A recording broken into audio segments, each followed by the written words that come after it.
Bonjour et bienvenue. Alors, comme convenu, aujourd'hui nous allons configurer notre environnement de développement à Bootstrap 4. Vu que j'ai dit qu'on va commencer maintenant le développement réel, donc on ne peut commencer ce développement réel sans installer tous les frameworks et les librairies qu'on aura besoin au cours de ces projets. Donc, pour commencer, nous allons installer Bootstrap et React-Strap. Au fait, Bootstrap, c'est un framework CSS qui nous permet de faire du développement très rapide car on ne va pas récoder toutes les classes que nous allons utiliser au cours de ces tutos. C'est-à-dire, il y a déjà des classes qui nous permettent de faire des mises en forme, de créer une page responsive. Alors, React-Strap, c'est au fait l'implémentation de Bootstrap en React. Donc, vous allez voir, c'est vraiment une technologie très géniale. Alors, pour commencer, j'ai énuméré le minimum nécessaire pour préparer notre environnement à Bootstrap. Donc, pour cela, on va installer soit avec Yarn Add Bootstrap. Là, il va installer automatiquement notre gestionnaire de dépendance Yarn ira sur le net et télécharger Bootstrap, le met en local, comme je vous ai dit dès le début. Et ensuite, on va ajouter également React-Strap. Puis, on va ajouter Popover qui va nous permettre d'ajouter certaines dépendances concernant Bootstrap. Donc, sans plus tarder, on va continuer ça d'abord. Donc, je reviens. Je vais dans le projet. Et ensuite, une fois dans le projet, je vais lancer d'abord l'application npm start. Et là, je vais revenir encore dans d'autres. Je vais lancer un autre terminal cd desktop et je vais toujours dans le projet. Et maintenant, je vais installer, comme on l'a dit, yarn add bootstrap. Alors, pour ceux qui n'ont pas réussi à installer ou ceux qui n'ont pas installé Bootstrap, Yarn, vous pouvez taper npm install Bootstrap. Automatiquement, il ira installer. Mais avant de faire npm Bootstrap, avant de faire npm install Bootstrap ou Yarn add Bootstrap, vérifiez que vous êtes dans le projet de développement. Comme vous pouvez le voir ici, je suis au bureau, puis le projet Bible of Data Science. Donc, une fois là, quand je tape Yarn add Bootstrap, il ira installer automatiquement Yarn Bootstrap dans mon projet. Comme vous pouvez le voir, l'installation de Bootstrap est en cours.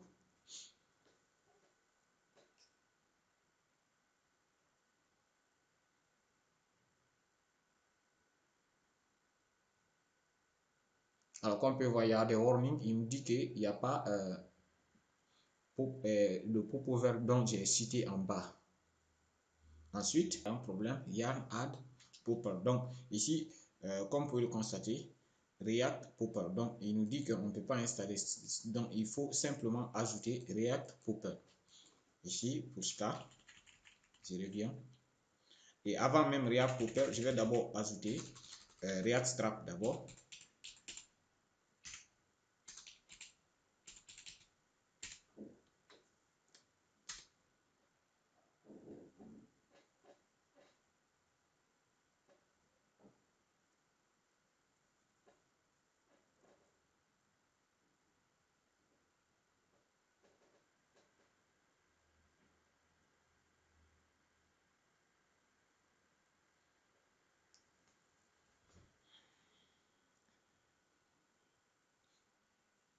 Parfait. Après, nous allons installer React Popper. Pour cela, on a dit yarn add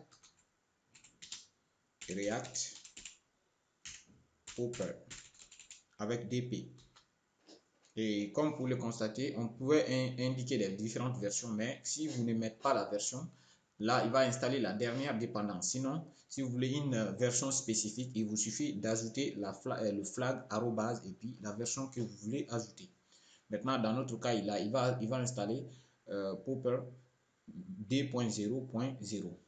Donc, parfait. Comme vous pouvez le constater, on a réussi à installer ces trois dépendances pour pouvoir configurer notre projet à Bootstrap à notre projet et React-Strap. Alors, après ça, on va les configurer. On a installé les trois dépendances. Donc, pour pouvoir utiliser Bootstrap dans notre projet, on doit d'abord configurer notre projet à Bootstrap. Pour cela, comme vous pouvez le voir, on ouvre le fichier index.js et puis dans le dossier source, et puis on va ajouter cette importation. Donc, je vais lancer notre éditeur VS Code. Et on vient dans le dossier source, ensuite index.js. Là, on va importer notre Bootstrap ici. Et pour cela, je fais import.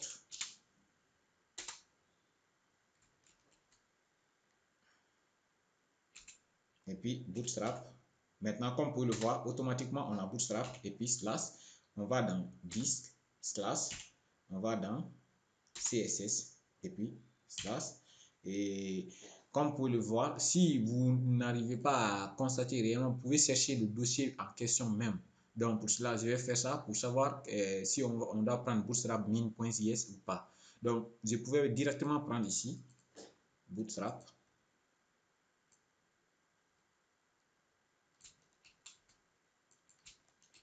Et puis point min, c'est la version minifiée de Bootstrap. Point CSS. Donc, une fois que vous faites ça, parfait, votre projet est configuré à Bootstrap. Regardez, si on vient dans le dossier Bootstrap maintenant, ici, parce qu'on a fait yarn add, et puis on vient dans 10, comme vous pouvez le voir, j'ai fait Bootstrap 10, ensuite CSS. Et puis quand on vient dans CSS, vous allez trouver le fichier que j'ai fait référence ici, bootstrap min.css. C'est celui que j'ai fait référence. Donc, arrivé là, on a fini. On n'a pas besoin de faire quoi que ce soit concernant React, parce que React on va importer des composants. React contient des composants déjà qu'on fera appel. Donc, si je viens toujours au niveau du support de cours ici, comme vous pouvez le constater, on a configuré. Maintenant, on peut ajouter une barre de navigation à notre projet. Et donc, pour cela, on doit importer quelques composants, à savoir navbar, navbar brand. Là, c'est pour ajouter le titre dans notre navbar. Donc, quand vous venez pour le moment, on s'est limité là au cours passé. Donc, on va maintenant ajouter navbar dans notre projet. Pour cela, on doit se rendre dans le fichier app.js. Donc, quand je reviens ici, dans notre support, on a dit ouvrir le projet app.js et dans le dossier qui se trouve dans le dossier source et mettez ce code source. Donc, pour cela, on va revenir coder et on va enlever maintenant notre JSX là pour le moment. Je vais enlever les styles là. Juste l'autre fois, c'était pour l'explication. Et je vais supprimer tout ça là maintenant pour ne pas encombrer notre dossier pour rien. Donc, ou bien avant de faire ça même, je vais faire un commit parce que l'autre fois, je n'avais pas fait le commit.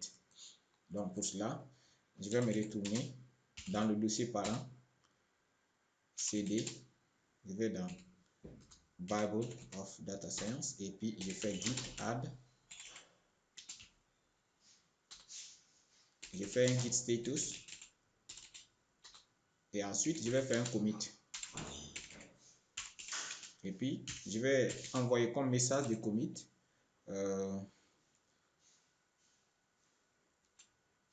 introduction à JSX. Je vais enlever accent simplement à JSX. Et puis là, une fois qu'on a fait, je peux faire un git log pour contrôler le dernier message. One line.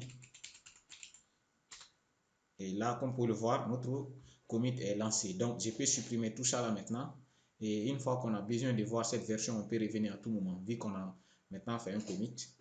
Donc, je vais supprimer celui-là. Je vais supprimer les styles. Et je vais supprimer tout ce qui fait référence à notre cours passé, même le style qui est là maintenant. Et puis, si je reviens dans notre page maintenant, on rafraîchit. Normalement, on devrait avoir maintenant une page blanche. Parfait. Et maintenant, on va ajouter notre navigation, menu de navigation maintenant. Pour cela, on doit importer maintenant des composants d'API React Strap. Pour cela, le premier composant, c'est navbar. Et le second, c'est navbar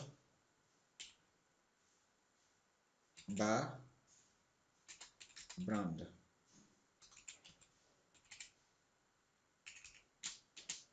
Et puis, on va les importer depuis React comme on l'a déjà fait. Télécharger React. Et puis, le tour est joué. Maintenant, je reviens là.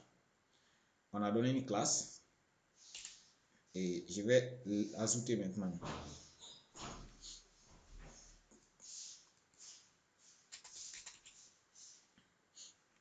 navbar. Et quand je reviens, on donne une couleur un peu foncée. Et la couleur, on l'appelle, on transforme en primary, c'est-à-dire genre des gris, des verts comme ça. Par exemple, si je reviens, je vois à quoi ça ressemble.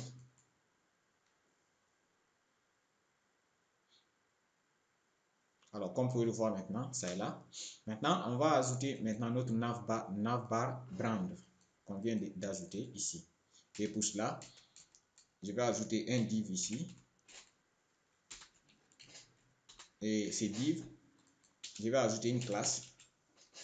Comme on a dit, avec React, on met toujours, pour les classes CSS, on met class name, on ne met pas classe. Parce que comme vous pouvez le voir, il y a la classe qui est déclarée. Donc, si on met classe comme ça, il y aura confusion de nom. Donc, c'est pour ça qu'on donne class name. Et au niveau des classes name, ici, on va donner container. Pour ceux qui connaissent déjà Bootstrap, container permet de mettre des contours autour d'un élément.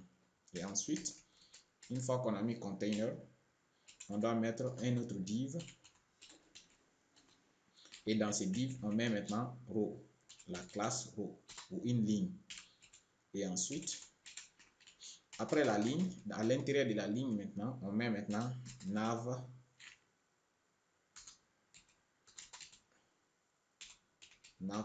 brand. Et ici, on met href et on le redirige vers cela, c'est-à-dire ça va être une redirection vers la page d'accueil. Maintenant, ici, je vais donner un titre à notre projet et pour le moment, on va l'appeler Bible, comme on l'a donné déjà là-bas, of data science. Et là, quand je rafraîchis maintenant, vous allez voir de quoi ça ressemble.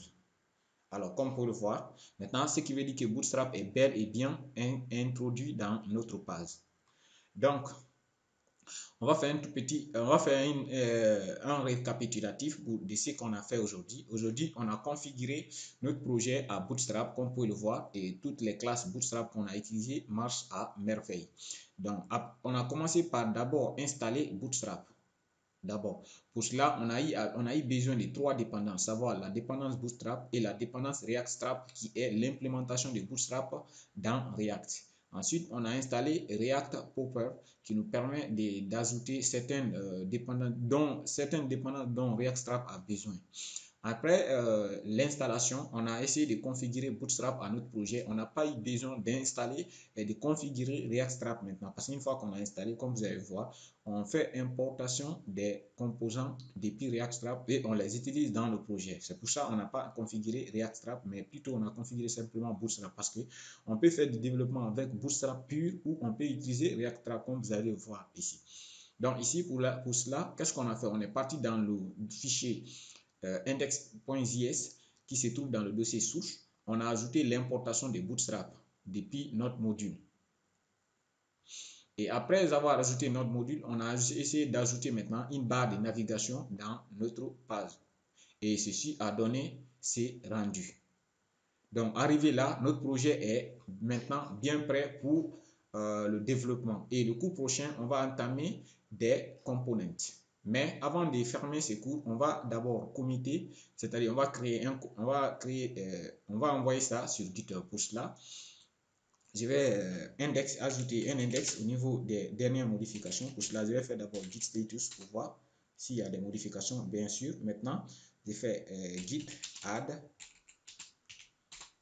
et puis git add-point pour dire git add à partir de ce dossier met à jour tous les contenus qui ont été modifiés. Et là, si je fais maintenant git status, on a maintenant un index qui est associé à ces fichiers qui ont été modifiés. Quand je fais, tout passe au vert, ce qui veut dire qu'il y a l'index qui est associé à ces modifications. Et maintenant, je peux faire un git commit et on donne le message. On va dire configuration de Bootstrap et React Strap. Bon, je ne vais pas ajouter au projet pour ne pas rallonger le commit pour rien. Donc ici, je vais remonter et puis j'ai fait un git log pour voir l'autre dernier commit avant d'envoyer d'abord en ligne. Ici, one line, git log, one line, il n'y a pas et. Voilà. Git log, one line. Alors, comme vous pouvez le voir maintenant, on a la dernière configuration et maintenant, je vais faire un git push origine master pour l'envoyer directement sur GitHub. Alors, on me demande mon login, on me demande mon mot de passe.